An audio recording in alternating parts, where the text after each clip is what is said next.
Buskangi Chini February Shalmariwo Hakotor Ganangai Strike Ni Shaklaika Strike Umani Feranka 1926 Bishiwo British ni Thaniwo Union Shangsada ni Bagai Shanai Manmani Fiaba Tabuk BJP Hapangni Jorawo Abo Muthakna Naimani Bagai Convention Bo Klaika All India Road Transport Workers Federation ni Hastini Bedek Deksha Os Halo CITU Tangbedek ni Khotolo Luaji Jaka Aromanjaka CITU ni Ojama মানিক দে কম থিংনাই শঙ্কর প্রসাদ দত্ত আকর্ষংগ্র আজকে কনভেনশনে আলোচ্যসূচি সম্পর্কে কিছুটা আপনাদের সামনে বলেছে comrade Amal Chakraborty.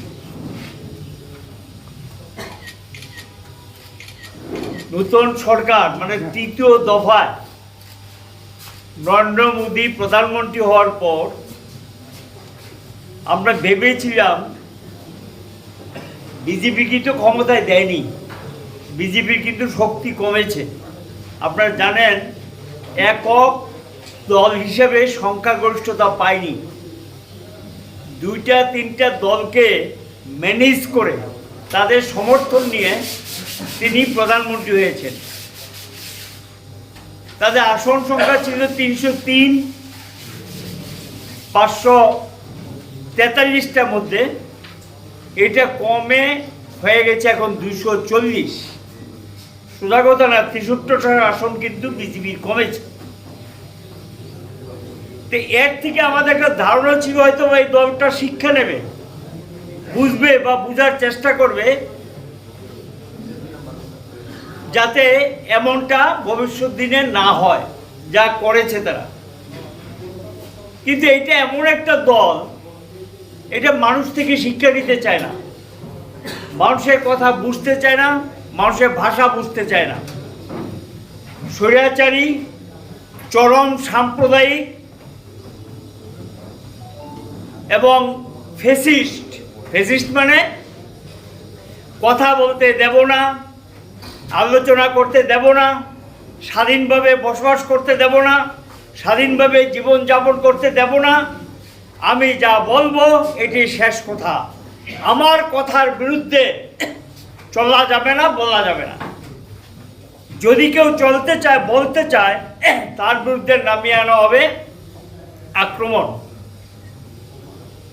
এইটাকেই বলে fascist. এই fascist একটা সরকার এখন দিল্লিতে এসছে। এখন এই সরকারটার সম্পর্কে অনেকে চুপ করে আছে, বুঝতে পারছে যে খুব অসুবিধার মধ্যে আছে, দারিদ্রতার মধ্যে আছে, কাজ নেই, খাদ্য নেই, ছেলে মেয়ের ভবিষ্যৎ নেই, কি করে বাঁচবো, কি করে চলবো, একটা অনিশ্চিত অবস্থার মধ্যে আছে, কিন্তু চুপ করে বসে আছে। আপনি চুপ করে বসে থাকলে আপনার ছেলে মেয়ের ভবিষ্যৎ নিশ্চিত হবে? আপনি কথা না বললে, প্রতিবাদ না করলে আপনি বেঁচে থাকতে পারবেন? আপনি চুপ করে বসে থাকলে আপনার ভবিষ্যৎ বিপন্ন হবে নাকি?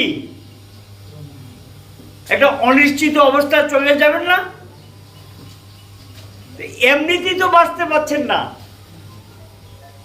একটু প্রতিবাদ করুন, রুখে দাঁড়ান, ঘুরে দাঁড়ান, সম্মিলিতভাবে প্রতিবাদ করেন। আর কত? এ তো চলতে পারে না এভাবে। আর মানুষের মৃত্যু তো একবার হয়, প্রতিদিন হয় না।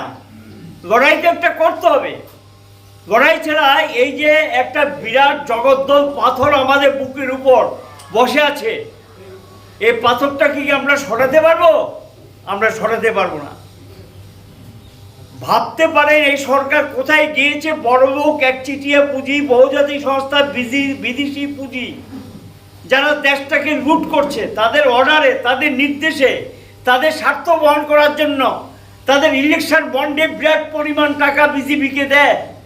ইলেকশন বন্ডের নামে এই টাকা তাদেরকে দান দক্ষিণা করে হাজার হাজার কোটি টাকা এগুলি বেরিয়েছে পত্রপত্রিকায়। কে দিচ্ছে এই টাকা?